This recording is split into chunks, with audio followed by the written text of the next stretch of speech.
Bueno, el Ejecutivo mandó en los últimos días de su mandato dos iniciativas, una con proyecto de decreto por la que se reforma el primer párrafo del artículo 18A de la Ley Federal de Derechos, tiene que ver efectivamente con el dinero del Tren Maya y algunos temas más, participación estatal mayoritaria autorizadas por la Secretaría de Defensa, y otra que no le entiendo muy bien, pero ya nos lo explicarán con calma. Se reforman y adicionan diversas disposiciones de la Ley de Armas de Fuego para darle al Ejecutivo, según yo lo tenía esto como autorización, el secretario de la Defensa, y delegaba en algunos temas o al secretario de Gobernación o a la Secretaría de Seguridad Pública para integrar, pues en este caso, los cuerpos policíacos, y no fuese una orden, en este caso, una facultad indelegable del secretario de la Defensa, pero aquí ponen pues una serie de consideraciones que tienen que ver con pues la evolución tecnológica, y dice dar certeza jurídica para la portación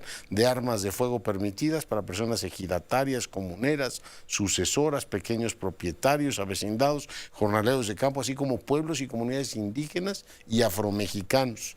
No alcanzo a ver por qué el origen te facultaría para tener armas o no, con el fin de facultarlos y garantizar la portación fuera de zonas urbanas para protección de sus bienes jurídicos tutelados y evitar así que sean consignados por las autoridades de los tres órdenes de gobierno. Bueno, saludo al diputado Ávila, él es vocero de los diputados de la mayoría.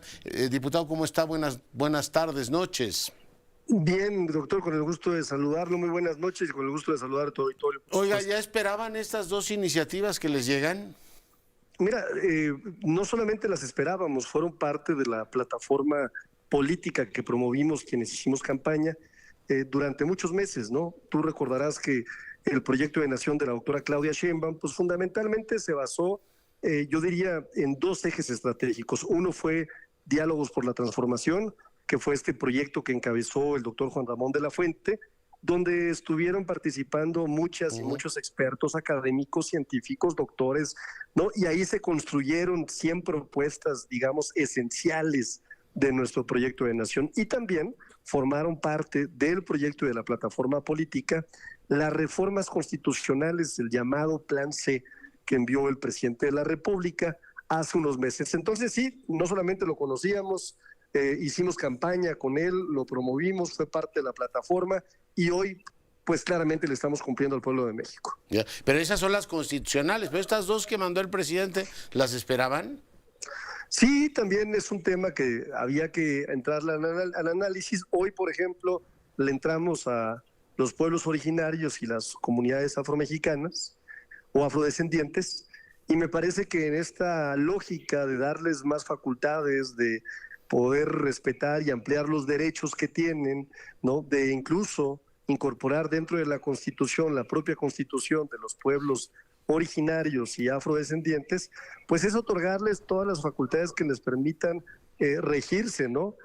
Como lo que son, como pueblos que tienen raíces muy específicas, como pueblos que han caminado, como pueblos que le han dado a nuestra nación origen y rumbo, ¿no? Es un reconocimiento explícito, importante, de estas comunidades, y lo que se está haciendo es dotar de más elementos. ¿Para qué? Para que puedan ejercer estas facultades de gobierno, de patrimonio, de protección de títulos agrarios de forma abierta y libre, ¿no? Y el mando de la Guardia Nacional, en este caso, es, digamos, el cambio de opinión que tuvo el gobierno, ¿no? Es decir, ya no sea un mando mixto, un mando combinado entre el Poder Civil y el militar, sino que sea mando militar. ¿Comprendo? ¿Es así, diputado?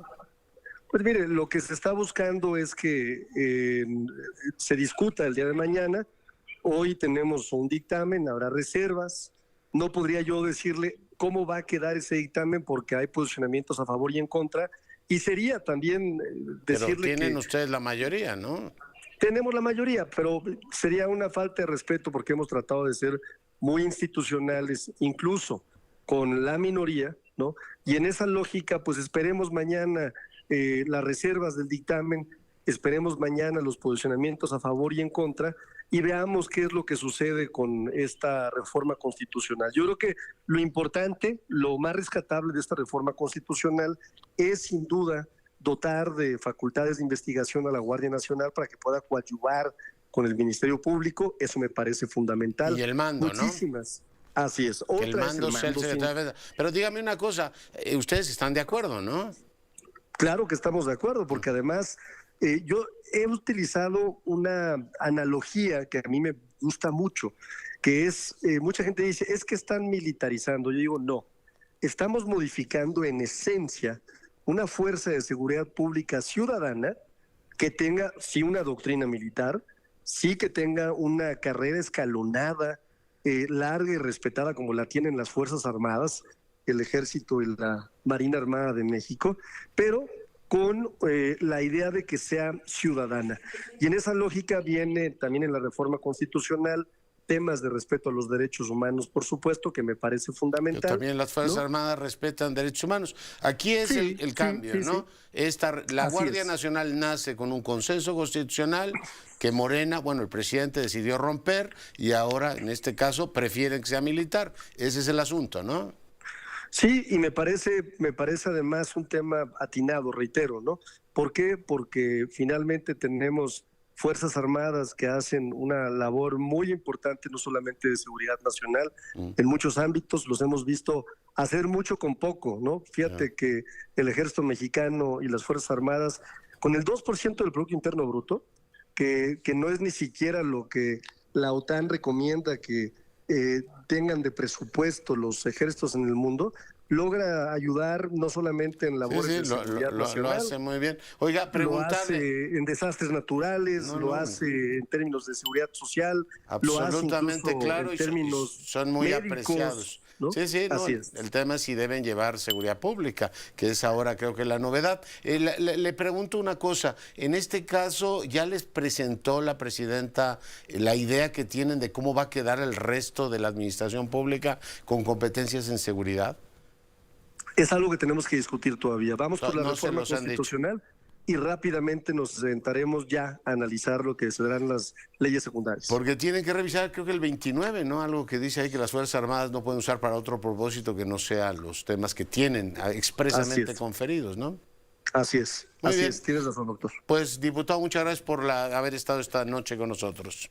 No, hombre, todo lo contrario, gracias, doctor. Saludos. Un abrazo y un abrazo fuerte a todo tu auditorio.